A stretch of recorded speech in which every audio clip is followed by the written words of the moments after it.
Good morning, dear participants. Welcome to the fifth day of this workshop. Today we have Dr. Bapu B. Kiranagi from USA actually, and it's midnight for him over there. We appreciate your passion towards academics, sir. We welcome you for this FDP, sir. And a brief introduction with Bapu sir goes like this. Sir got his PhD in computer science in 2006 from University of Mysore, India.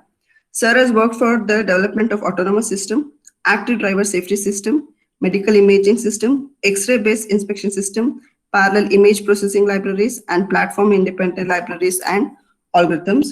Currently, Sir is senior product manager and have the responsibility of globally for interior sensing applications at Visteon Corporation. Sir has published more than 35 plus publications in more reputed journals and conferences. Sir has given several talks and presentations at various forums and tech shows. Sir's area of interest is artificial intelligence, computer vision, symbolic data analysis, pattern recognition, and image processing. Sir is a principal investigator in many of the projects. To mention few of them, camera module for semi-autonomous vehicles, rear view system and surrounding view system, interior monitoring system, intravascular, ultrasound image edit software. This is a small introduction with respect to our speaker of the day. Over to you, Bapu sir. Yep, thank you, Rupa. Okay, so So we are recording this session for the formality's sake to upload on the YouTube. okay, so let me share only my presentation. Okay.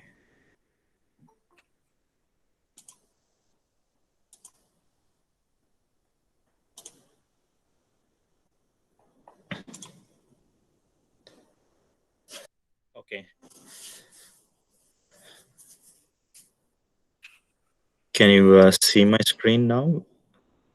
Yeah. Yes, sir. Sorry. Slides are not visible actually. Okay, so slide is okay. Yeah, slide is visible, right? No, actually, no, sir. Your screen was visible, no slides. Oh, is it? Okay.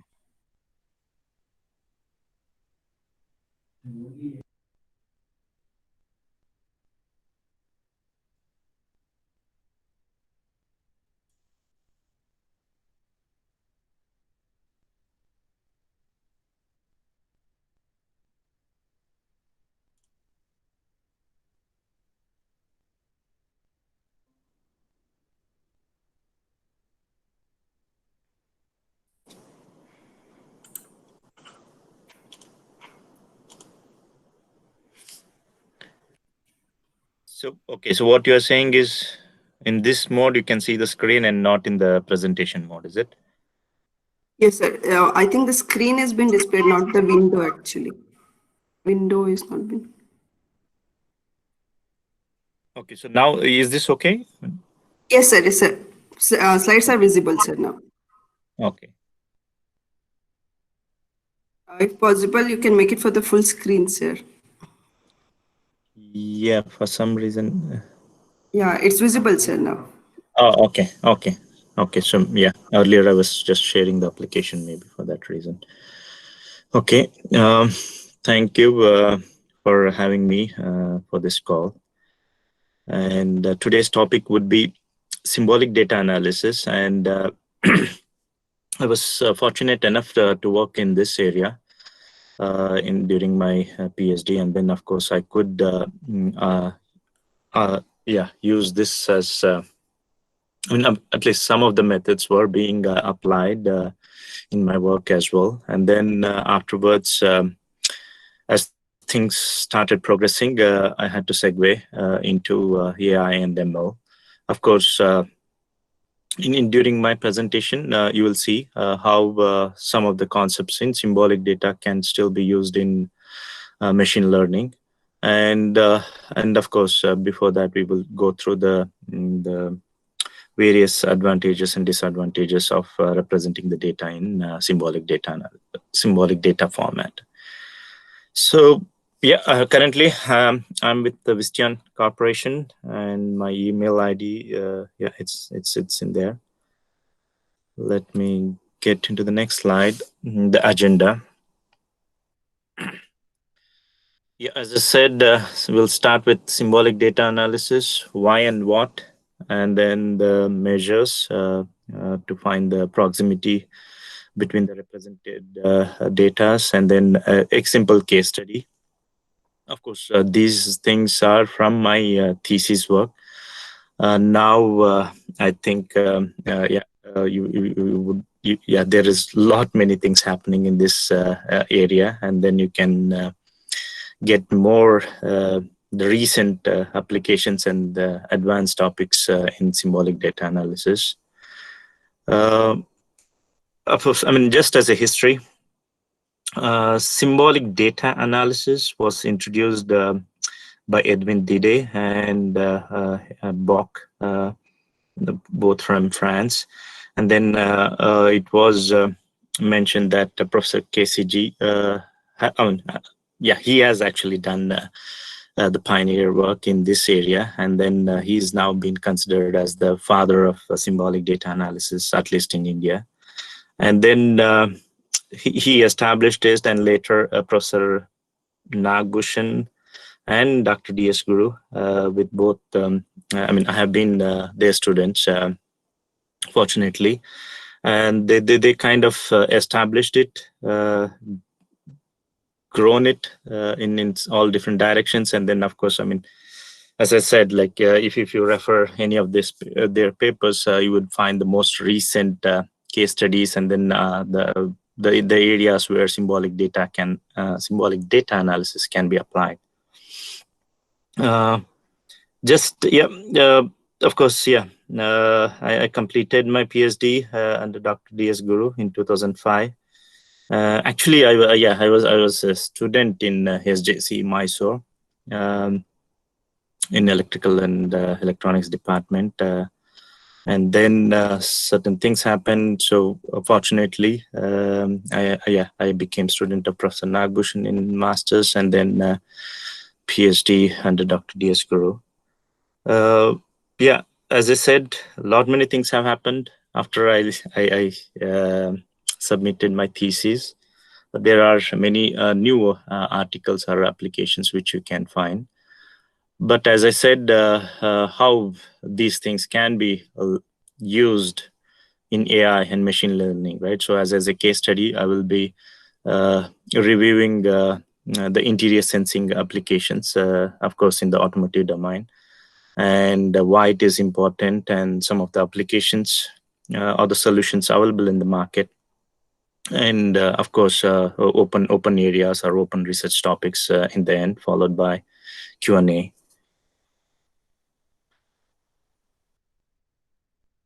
So to start with, why and what, right? That's I mean, I hope but I'm not sure, sorry, I could not look through the agenda of this conference, but I think somebody might have given an introduction in this area, if not just a small introduction, which kind of at a higher level can give a clear picture of what symbolic data is. So unlike hard computing schemes, the Euclidean space, right, or the discrete quantitative space where anything can be represented in a single digit or in an numeral form, right? That's usually considered as the conventional scheme. And then here we are seeing that it's something different, where yeah, inductive reasoning plays a major role in soft computing than in hard computing. I mean, hard computing, I'm referring to the conventional computing schemes. And of course, applications, I mean, these have been there. Character recognition, automotive systems, or applications, I should say, and other image processing areas, and then yeah, it can be extended towards neurofuzzy systems as well. Yeah, though I have a Q&A in my agenda in the end, please feel free to stop me in between. I can try to answer the questions which arise. Okay, so moving on to the next one, it's the okay. So here a different term is coined: realistic data. So symbolic data is also or can be referred as realistic data. So these are by definition the extensions of conventional data. They are more realistic and unified and aggregate huge volume of data. So yeah, I mean, to be simple enough, right? So these three statements are good enough to define what symbolic data is, right? And of course, analysis is the conventional way. So you can do the analysis of these kind of data in whichever way the application would need. So types of data: quantitative value, the regular numerical values, right? Which anything which can be quantified, right, and represented in form of numbers. Though they are conventional, they do be part of symbolic data. Symbolic data, yeah, it's a more unified and a huge volume or a superset, right? So that's one of the major definition of symbolic data. Followed by qualitative variable, where a variable can be either defined as nominal, categorical, or ordinal. When I say nominal, it's again below. If you see down below, there is an example A, B, C, right? Categorical, it's, for example, an object. Is it a living object, non-living object, or further, if you want to break down, it can be a human or a bird or an animal. Yeah, so those things fall under categorical data, followed by the ordinal. Ordinal is again a qualitative type variable where you it's like, yeah, good, better, best kind of thing, where there is an order to define the quality of an object under study. Of course, these things put together can be multivalued in the sense each feature, right, can be represented in different form. One feature can be in interval form, and the other feature, yeah, histogram, or the other one down below. I mean, I'm just going or reading through the example which has been listed at the bottom of the slide. ABC is nominal.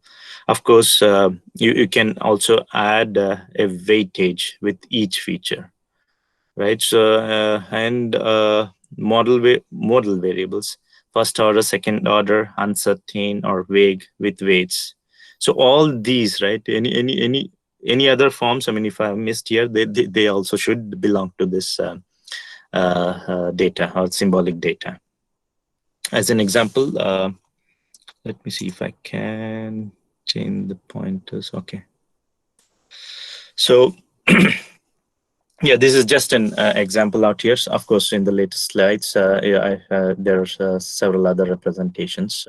Let's move on over there.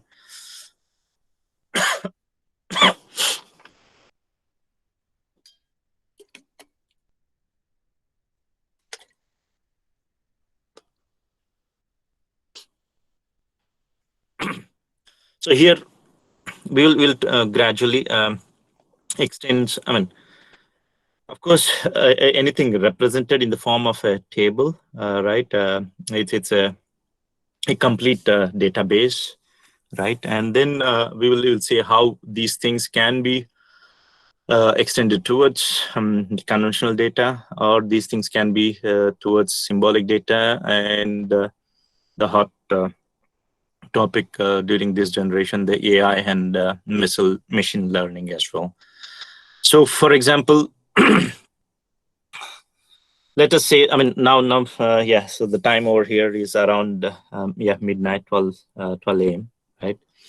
And morning when I awake, right, definitely by looking at my face, it can be noted that, okay, this guy was awake, and maybe 12 noon for some of us is early, but yeah, let's say like I'm awake for like 2 a.m. or 3 a.m. in the midnight, and then morning when I start to the office, of course, somebody who looks at me can make out that I was awake in the night, right? So the features which I extract in the morning, right, can be represented over here. Uh, Here, okay, so it's okay. There are two things. One, a regular morning, and then the let's say like yeah, regular morning, and then let's say like F2, right? What was the reason for me being awake? It can be watching TV, or it can be a presentation like this, or it can be I'm part of some party which went over all through the night, and then I did not get much sleep, right? So each type of awakeness will have a different type of features being represented, right? So if sometimes it can be red eye, right? Sometimes a bobbled up eye as well, right? So those can be one of the features as well. So here, of course, I mean, you should note that I'm still talking about the feature extraction scheme, right? So feature extraction can vary, and then each feature can be represented in the symbolic data form, which I earlier mentioned in the previous slides, right? So likewise, I collect the data in the afternoon and evening. I mean, if it makes sense, evening and night. So evening and night, maybe for representation it is okay, but if I want to train any AI model, right, then I mean, I don't know if I will be able to get the right distinctness I would need for my data to be, I mean, which will be used for the training. So I mean, this way, I mean, okay, so for each subject or each skill area, the way the data extracted will be different, or the representation or inclusion of features for applications, right, will be different. But the representation is still the symbolic data type. So let's say, okay, so whatever the usage is, I have collected the data and then I have represented. Okay, so now my database is ready, right? So next, this is how a typical symbolic data can look like. So F1, it's qualitative over here, and then the histogram or a model type, and then another type of histogram, right? And the interval valued, and then the quantitative value table. Sorry, a value for feature Fi. And then I can have another table, right? As I said, the data being extracted, the reason for these features can be another table, and then we can extend the study towards the relation between the tables as well. And this is, okay, so the next table, I mean, it's like, okay, so here I'm trying to get into different aspects of symbolic data representation.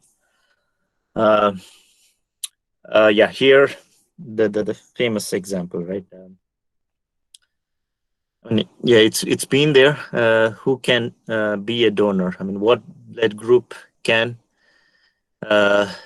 be donated to a person? Okay, so for example, let's say blood group A can be a donor to a person who has blood group A, and he can be a donor to AB as well. Of course, I mean, now, I mean, there are several other things introduced, but I mean, basic blood group study, right? So this is the table which I mean, at least when I was in my primary or whatever, like high school, right? So these were the things. But of course, now I don't know if it is still the same recommendation. But just for this example's sake, I thought, okay, I will have it because it was there in my thesis and some of the papers as well.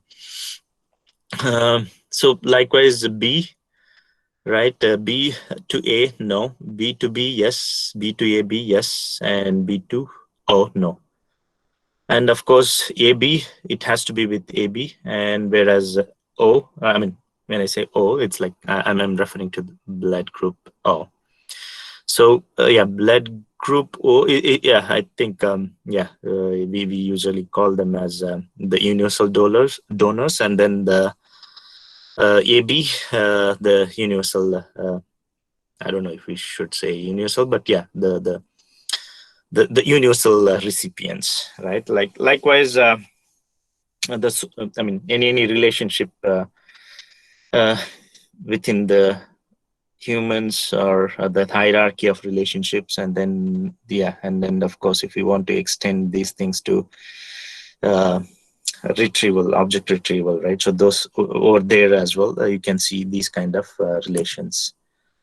So now, okay, so after we have represented the data, right, in symbolic data format, okay, so which we now understand why such kind of representation is needed, right? And how realistic are those? I mean, this example kind of relates to those things, right? After representation, let's say like we are still in the conventional, or the pattern recognition area, right? So where we have to find the proximity between the objects represented, or for example, let's say like cluster or classification. Okay, so I have a huge database, and then I have to do the clustering of objects. Okay, so what I do, the very first step would be to uh, compute the distance between all the objects, right? Sorry, I thought I had something. Okay, so that's okay. So I mean, let's assume a database or a table where I have collected the features, right? The features and represented in symbolic data format. Yeah, I mean, yeah, I mean, I think in University of Mysore, I mean, there have been maybe, I mean, even Harish, who's one of the organizers, right? So he also has worked in this area. So yeah, each one, I mean, I have heard about, or I understand, like there have been several studies in flower classification, plant, I mean, in all the areas, right? So let's say like I have a database, extracted features represented in symbolic form. Now I want to group them or cluster them. All right. So how do I find the proximity, or like how do I group them, right? So for that, we usually need a distance measure. But here, distance, okay, so distance measure in conventional space, but here we call it as proximity. I mean, yeah, why we change the term, or I mean, proximity is in a term, it can tell you whether an object is close, or whether, I mean, near, or whether an object is far, right? So that's the reason we have used this term, where we say we want to now compute the proximity between the features. For example, let's consider interval type symbolic data, or or the features which have been represented in interval type. Okay, so Fi and Fj, two different objects. K is the feature. So yeah, if I represent an interval, so they can either overlap, where object I has a feature which can overlap the first half of J. Likewise, the other case would be where object I can overlap with the later half of the J, right? And then if I can be included in J, for example, right? If I, let's say this K feature, Fik is 8 to 10 as an interval, whereas J is 6 to 15. So in that case, Fik is completely included in Fj. Likewise, can be the superset or the bigger set or the bigger interval than Fj, where Fj is included or is part of Fi. Different possibilities of, we kind of understood the different possibilities of overlapping of interval values, right? So now, so over here I'm just as a example considered only the interval data for proximity computation as well. So I have two objects, I and J.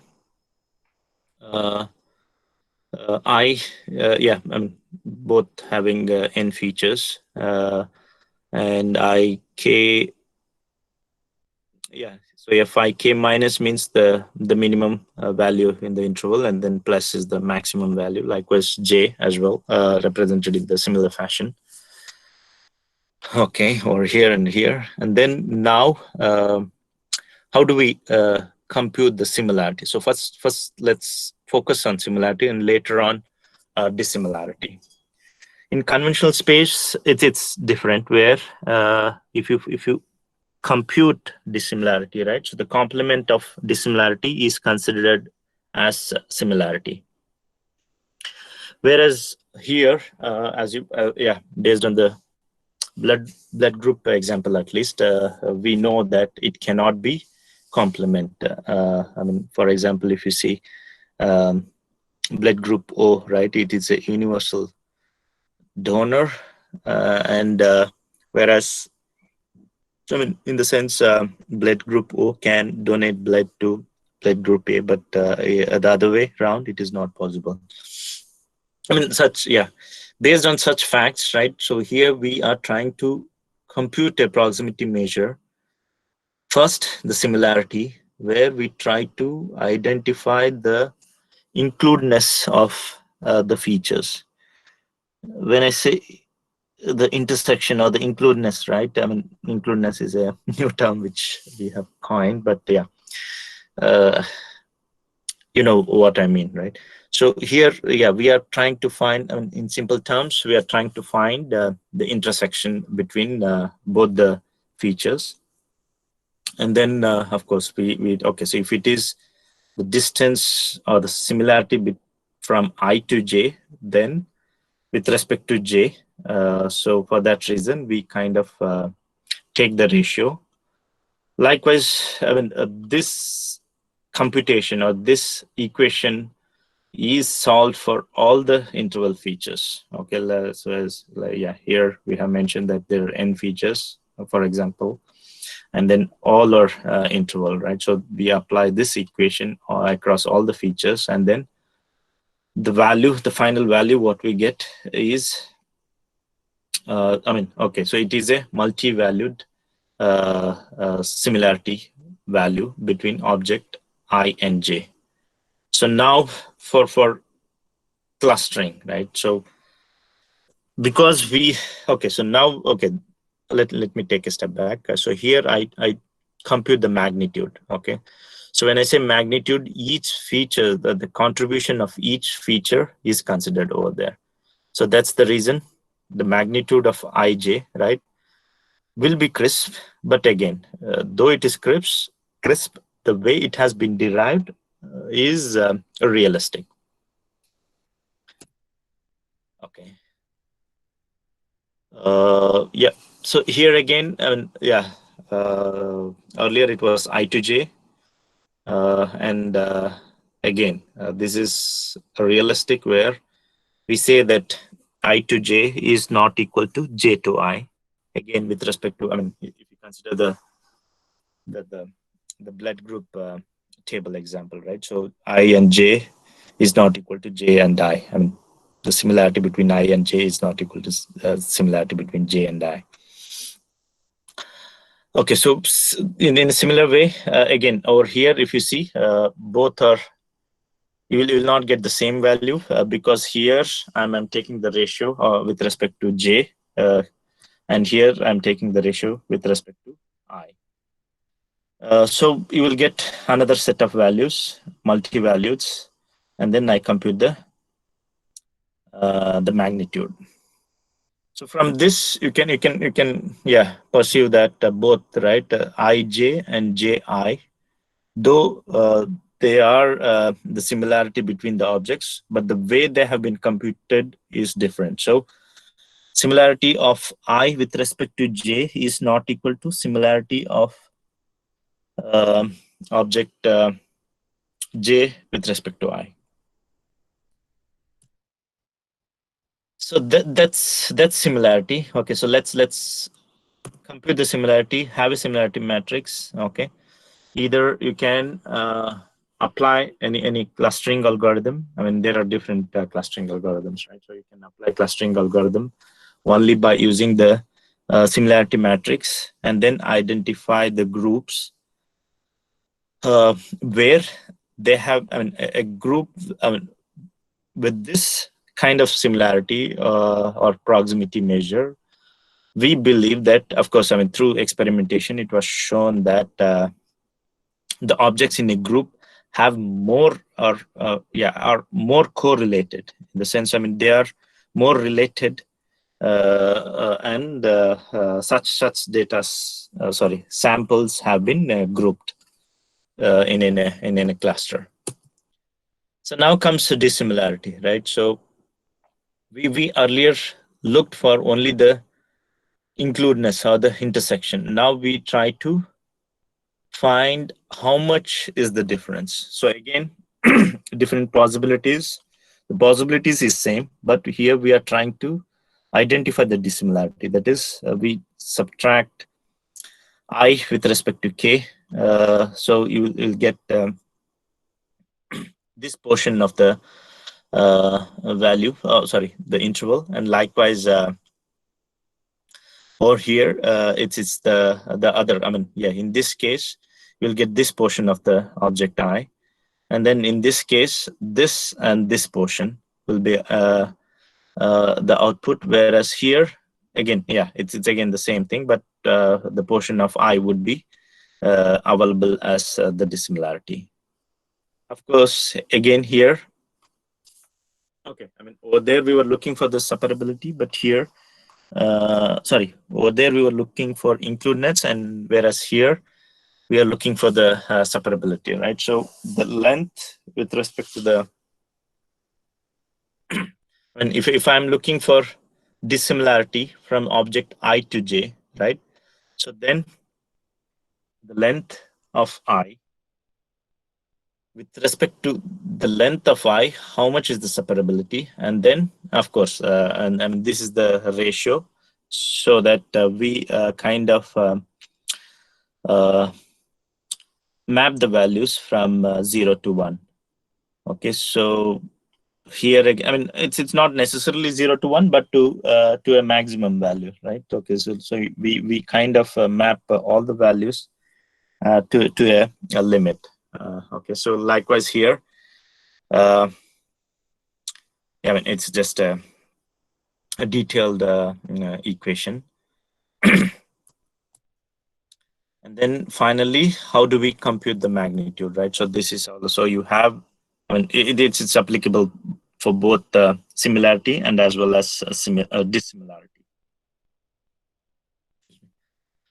So ij, I mean, this will be a vector in the sense, okay. So ij, right? So this is a vector. This is a ji. Okay, anyway, it's fine. So ji is vector, and then ij will be a vector, and then the magnitude, right? So this is the multi or mutual proximity value, in the sense like the contribution of similarity or the proximity of j with respect to I, and then I with respect to j, right? Both have been considered. So both have been given this same weightage. When you take the magnitude, so all the components have contributed to finally generate a value, a proximity value, which is either a similarity based or a dissimilarity based. So in that way, I mean, if yes, I mean, I have just listed down some of the papers over here. I'm not sure. Oh, okay, I can move this. Okay, so yeah, some of the papers. I mean, though they are old, but of course, I mean now, yeah, both Professor Nagbhushan sirs and Dr. Guru sir's students have, I mean, many such applications. So, so yeah, you can see that. The way the grouping has been done, right? So they are more coherent if you apply similarity, and whereas if you apply dissimilarity, yeah, the other way around. Okay. And of course, I mean, you can combine similarity, you take a similarity matrix, take a dissimilarity matrix, use both the matrix to group, sorry, yeah, group them so that you get realistic clusters. And of course, when I say clusters, yes, you can extend it to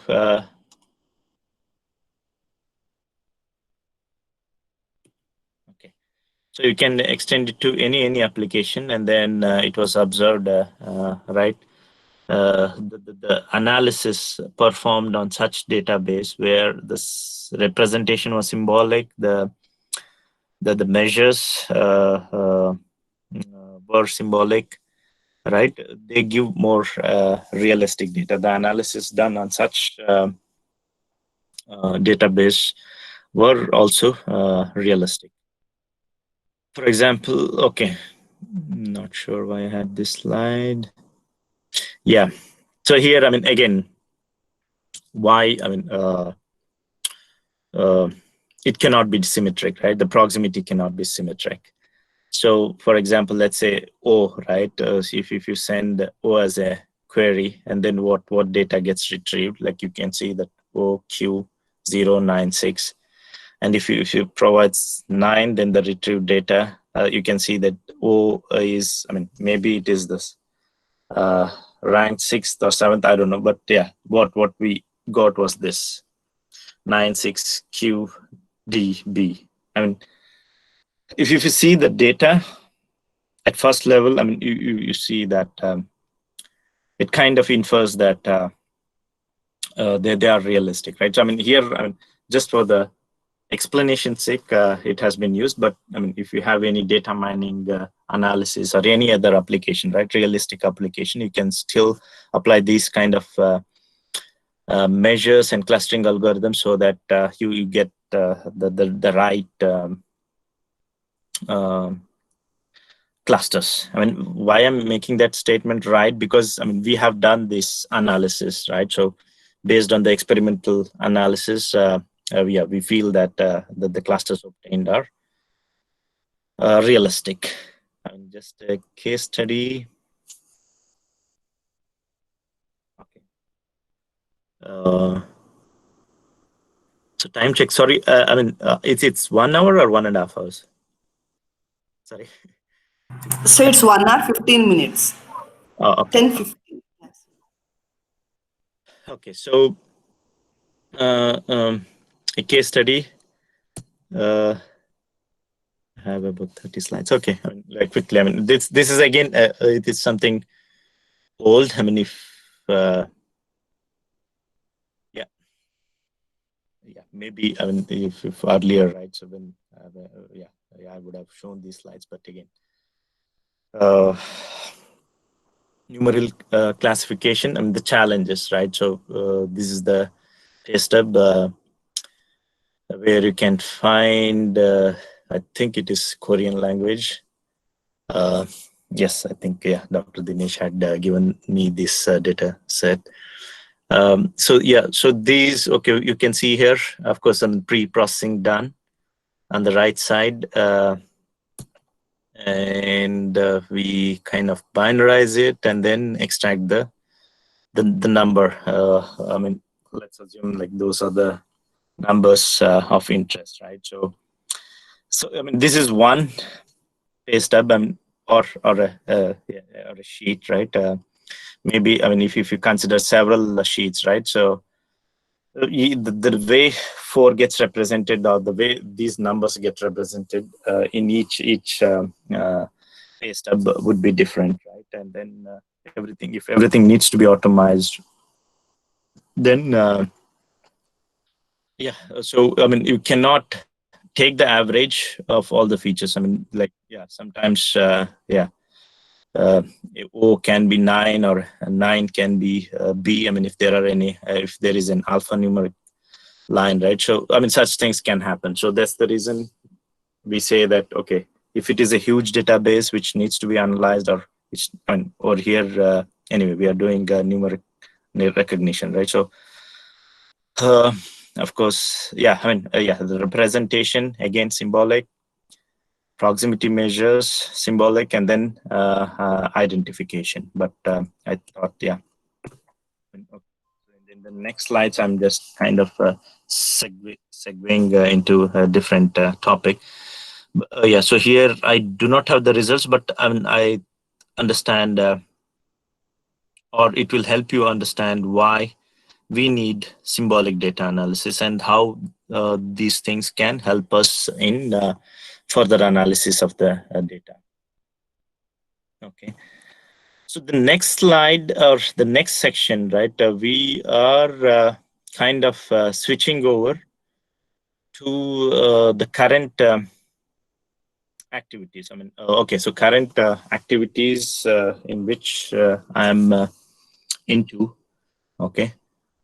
Uh, Maybe in the end, if okay, so gradually, yeah, as and when we go through the slides, you will understand or appreciate the representation of symbolic. I mean, even if it is not symbolic representation, right? So yeah, I will get to know. I mean, first, of course, I mean, now we are into in the conventional space, or in the okay, I should not say conventional, but now the next gen, right? The AI or the machine learning space, or the generation where we train the data, get the data as much as we get, right? Identify the distinctness among the data so that we reduce the database and then train our algorithms. Okay.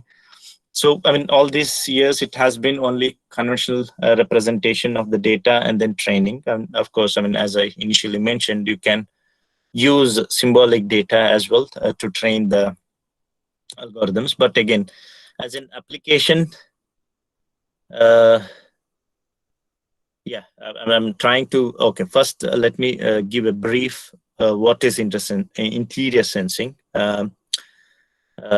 technology wise, and then why it is necessary and how critical this application is in the current generation, right?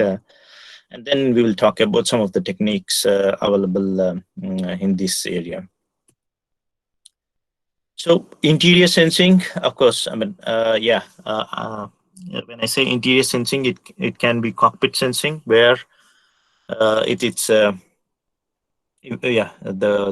sensors inside the car, right, or inside a truck, right. So those sensors or the applications help us in identifying the driver alertness, driver attentiveness, and of course, those outputs can be used for any autonomous vehicle or ADAS systems, right? Okay, so here the system, right? The interior sensing system monitors the driver in real time and produces alert if the driver is distracted or if he is drowsy. Okay, so why it is required, right? I mean, there are. I mean, I don't. I mean, yeah, it's a generally publicly available data where every year, right? So there's like millions of people who are affected. I mean, they are either injured or hospitalized, or I mean, yeah, some of them. I mean, not some of them. Many of them have lost their lives due to the distraction, right? I mean, nowadays, there are many gadgets, right? Even in the vehicle as well.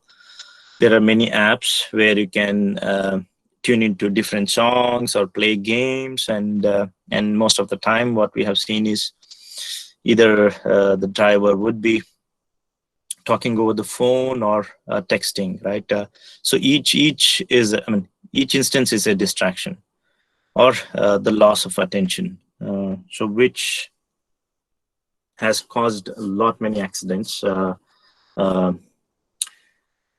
every year. I mean, it causes many such accidents. Of course, I mean, yeah. For example, let's say if you are traveling at uh, 70 miles per hour, right? I mean, that's the regular speed in freeways. Okay, and within a second, you would have crossed a soccer field, which is I think 150 meters, I guess. Yeah.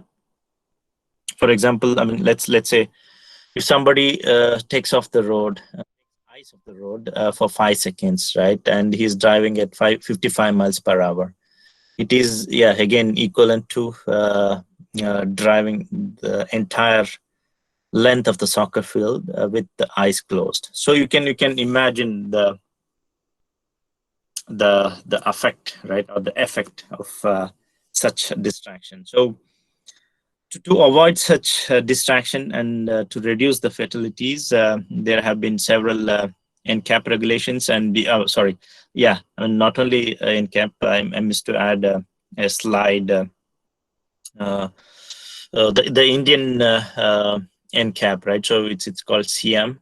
So last year I was there to give a talk in the same topic. I mean, same in the sense like the interior sensing, where the forum of all the OEMs and the tier ones are, and yes, several universities and government organization, Indian government organization, were trying to push to bring similar safety concepts like having or making sure that each vehicle, right, has a driver monitoring system. Of course, I mean, yeah, in this talk, let's focus on driver monitoring only. So 2020 per Euro NCAP 2020 is the deadline. From 2024, there will not be any vehicle which will not have a driver monitoring system. Okay, of course, I mean, let's skip the other safety details for now. Let's focus on driver monitoring alone, because that is something which is being regulated across all the geos, whether it's India, Europe, Japan, or Asia, or in US as well. I mean, just a brief description. Again, I mean, it's not only for a vehicle, a entry-level vehicle, but for even with the ADAS system, right? So, like, it is the general assumption that if a vehicle has ADAS unit, so it does everything on its own.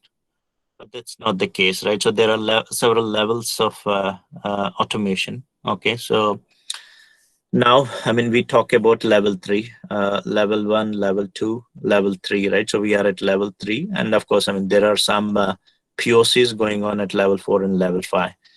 So level 3, up to level 3, it is, I mean, whatever features the vehicle has, right? It is a must that it should have a driver monitoring system where the driver should be monitored for distraction, drowsiness, and also, I mean, if there are any LKAs and the lane keep assist systems or semi-autonomous vehicles, right? So it is a must that those vehicles should have a driver monitoring system as well. I mean, these are just like I'm trying to bring the importance of why the interior sensing is required. Of course, yeah. So interior sensing, because it is being regulated, right? So now the cost, whether it is the algorithm cost, right? It should be very fast, right? Or the sensor or the algorithm. I mean, we cannot connect a PC, right? So it has to run on a embedded processor where it should run very fast, and you cannot choose an embedded processor which is high cost because it is being regulated. All the vehicles should be installed with these kind of systems. So it can be a radar system, thermal camera, or anything, but it turns out that the cameras are the least expensive sensors. Okay, and then we can do all these things. Facial identification, of course. I mean, you might have heard about several lectures, or I mean, some of you might be in these domains where facial recognition is an important aspect, right? Expression in the sense the emotion, right? Whether he's happy, sad, right? By looking at the face, we need to classify. Again, I mean, if somebody is angry and if somebody is restless, they are also such drivers are also considered as a danger to the traffic. Head tracking, whether he's looking in front of the road.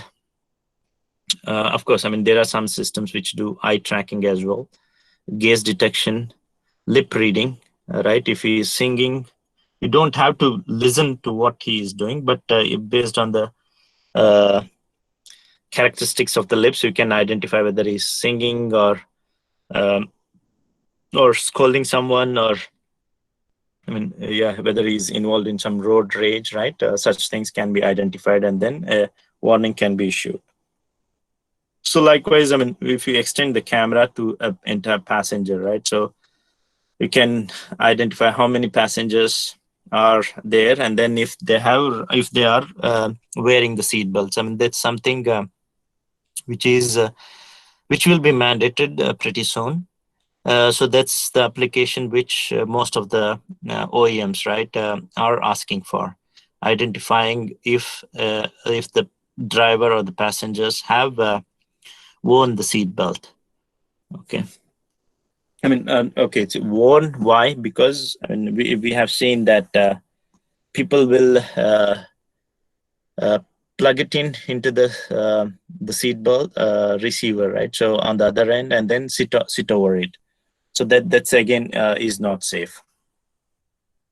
So these are the applications which are under high demand, or like many research are happening in this domain, and because it is being regulated, right? So there are several startups who are doing hell lot of research in this area. Of course, I mean, because you have cameras, or for that matter, right, radar or thermal cameras, you can consider. So everyone is proposing different solutions.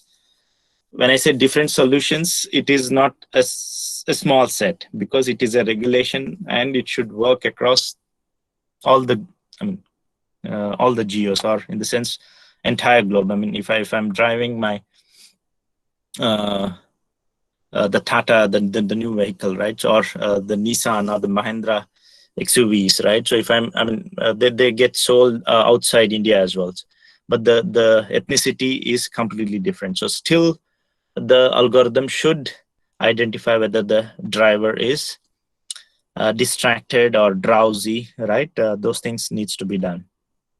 Or yeah, so there are algorithms. Okay, in the latest slides, I will talk about the health monitoring using camera data only. So by looking at the face, you can identify or compute approximate blood pressure of the driver. So, I mean, over there, again, I mean, the way the data needs to be represented, right? So for now, whatever we are doing, I mean, because it is in the initial stage and everyone is in this area because, as I said, due to the regulation. So any vehicle, I mean, it's called as type approval. So if a vehicle in 2024, I mean, now due to COVID or the current pandemic situation, the regulation date has moved by an year. So by 2025, if the vehicle does not have a driver monitoring system in it, then it will not be allowed for registration to be driven on the road. Okay. So yeah, here again, I mean, you will appreciate why symbolic data. I mean, if not symbolic data, initially, like, yeah, as I said, this is the hot field. I mean, many things are still open, and because industry is involved, I mean, they look for the cheap or the less expensive solution as well. So the algorithm needs to be fast, the algorithm needs to be accurate, and the algorithm needs to work on sensors with, let's say, like now, though the cell phones are having 8 megapixel or 5 megapixel, 10 megapixel, 20 megapixel, but over here, the OEMs, right, are restricting to 1 megapixel and at the max 2 megapixel sensors only. So you can imagine the resolution of the data, right? So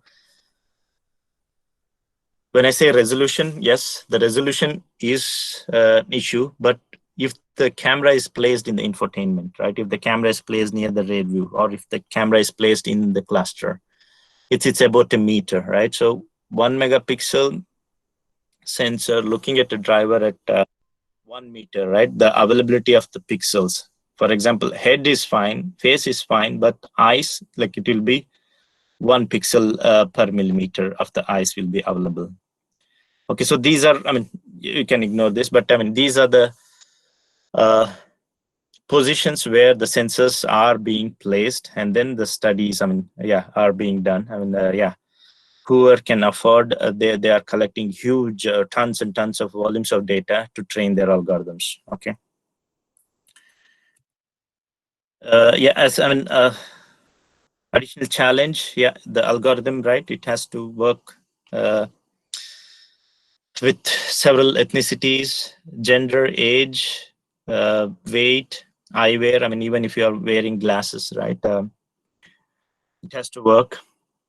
Face mask is a must now, right? And hair color, like if the hair covers one portion of the eye, I mean, yeah, certain portion of the eye, one eye, right? Even then, you should be able to identify or classify the driver if he is drowsy or distracted, or I mean, yeah, some applications need identification of the driver as well, or recognition of the driver as well. But I mean, that's been solved, recognition. But yeah, drowsiness and distraction is something which still open. I mean, there are some solutions, but again, not robust enough to meet the 100% or 99% accuracy. Yeah, about, I mean, for now, let's say like 94, 95, because I mean, people have collected tons of data, and then they can immediately get an accuracy of about 94%. But to travel the last miles, right, the extra miles to reach the remaining 1%, 2% accuracy, you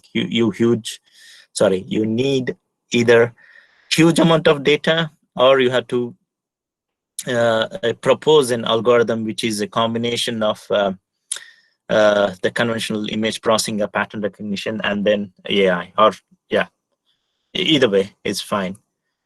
And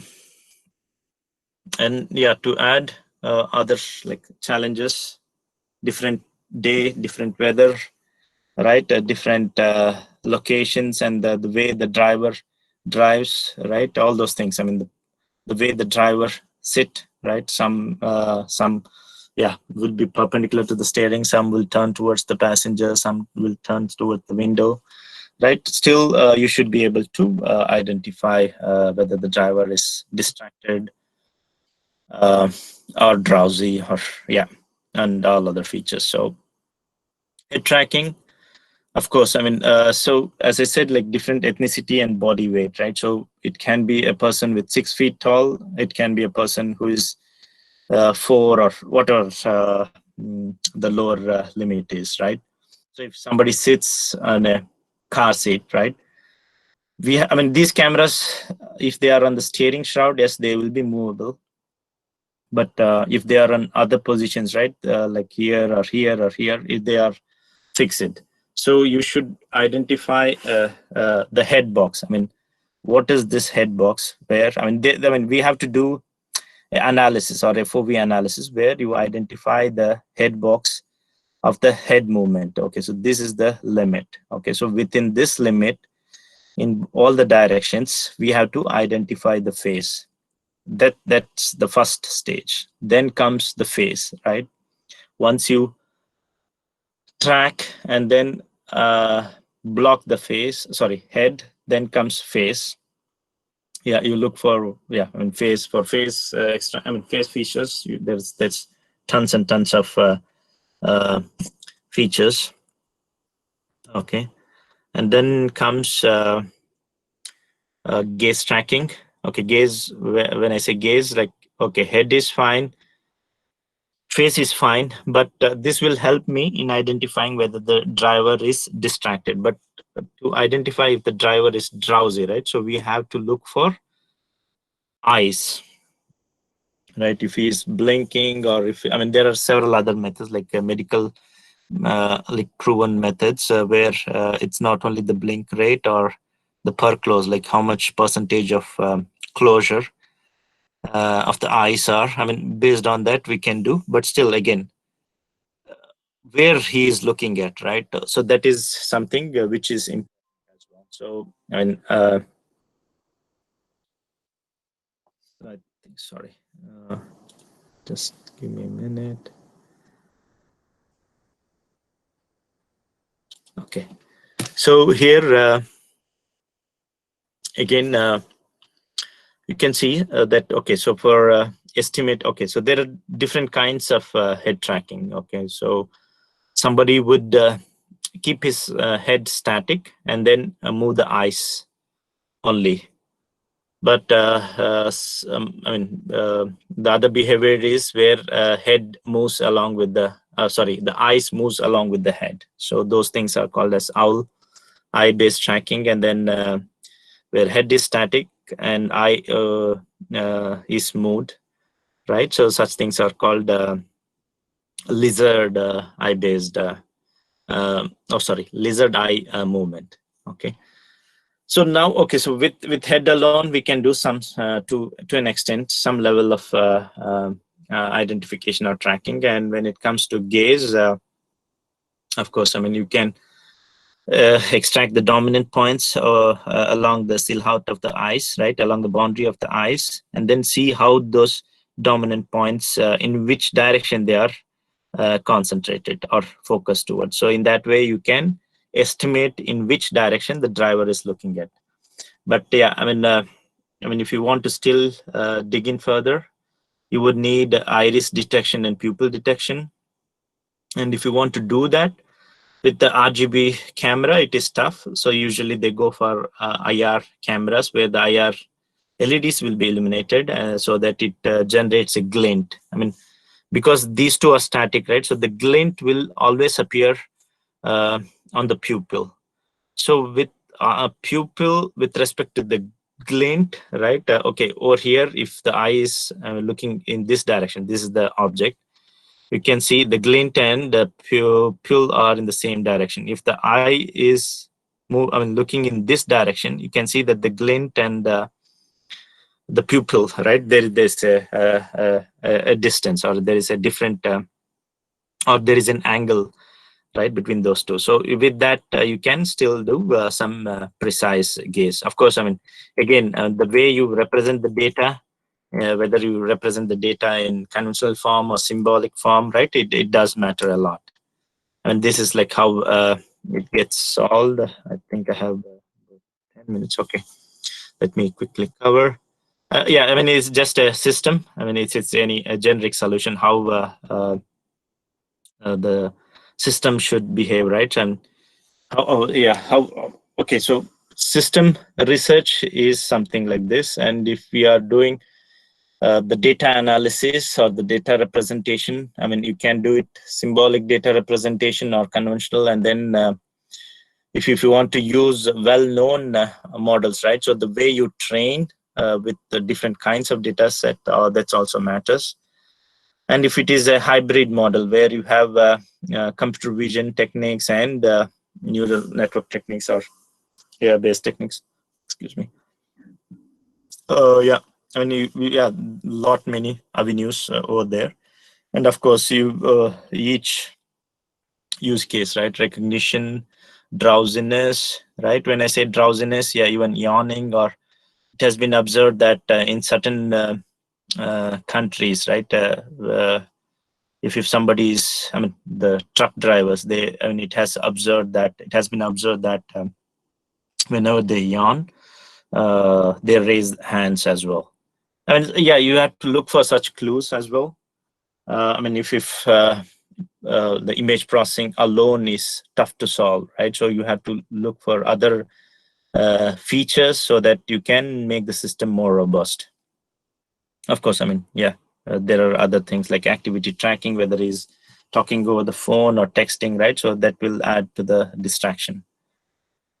And emotions as well. Yeah, once you extract the features of the face, you have to identify whether he's sad. I mean, again, I mean, based on the grouping of the dominant features, what you extract, right? So it should be good enough to classify into 7 types of emotions. And these are some of the things which are available or which are which have done some good amount of research in this area. Yeah, you can yeah, even if you type in, right? So interior sensing research avenues. I mean, you will. I mean, some of these things get listed over there. Of course, I mean, some regulations or some OEMs, right, for their higher end vehicles, they want alcohol detection also to be done. Again, it is based on the camera only, not using any sensor. Where, yeah, it's again camera based alcohol detection by looking at the face. Yeah, this is one of the app. Yeah, I mean, yeah, just for understanding, right? So you can download and then install on your cell phone and then see how yeah, it is more robust for movements as well. But it is on the cell phone, I mean, where you hold the camera closer to your face, right? But again, if it is using a high processor and a high resolution camera. But yeah, but you get all these heart rate, blood pressure, and all these features. Just as a reference, yes, I mean, that's all I had for today. Hopefully we have some time for questions.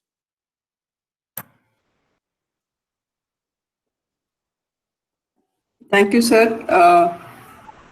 Participants, if you have any question, you can ask sir or you can drop in the chat box also.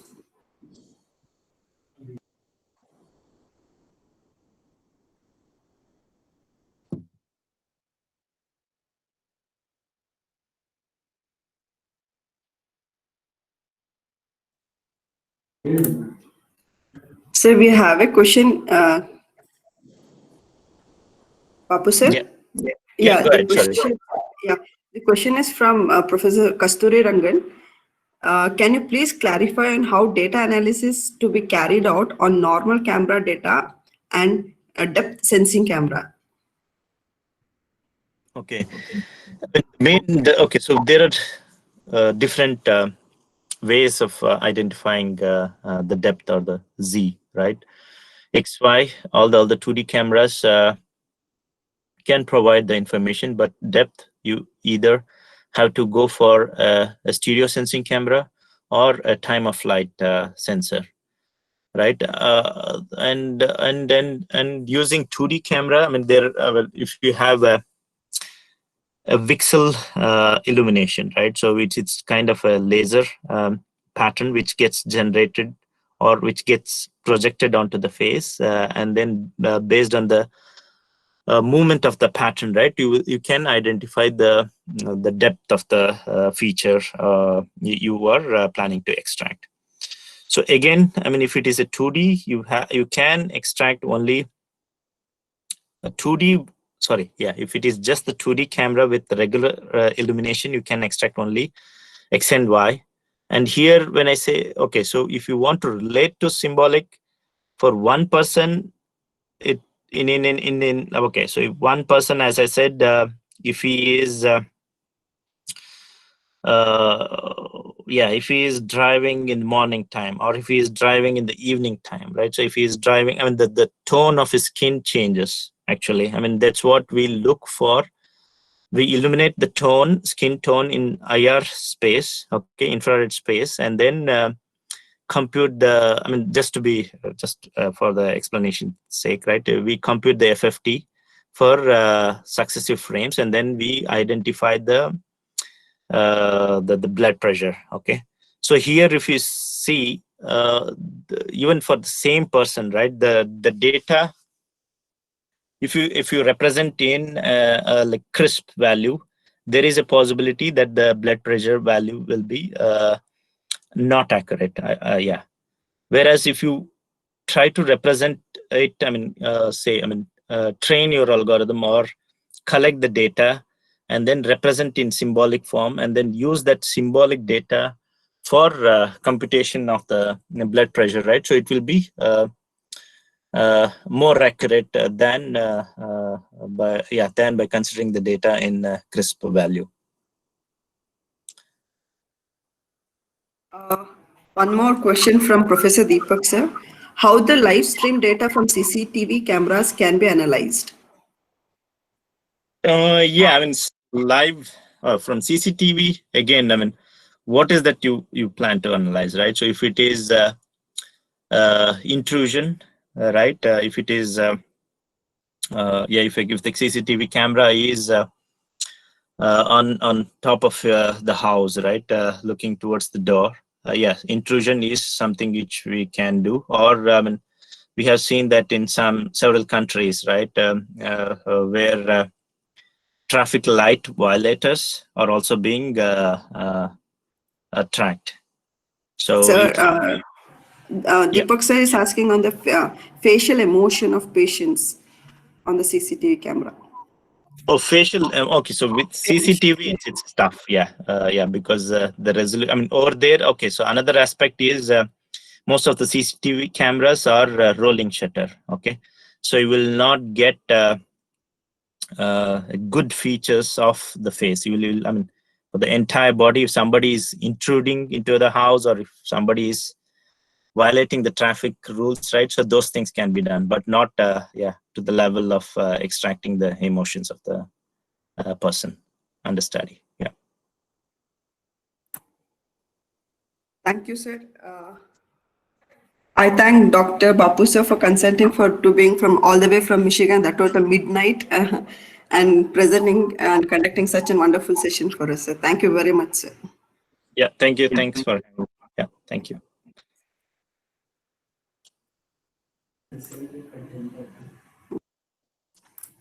Dear participants, we'll connect to the same link at 10:30. The same link will be continuing for the second session of the day. Thank you.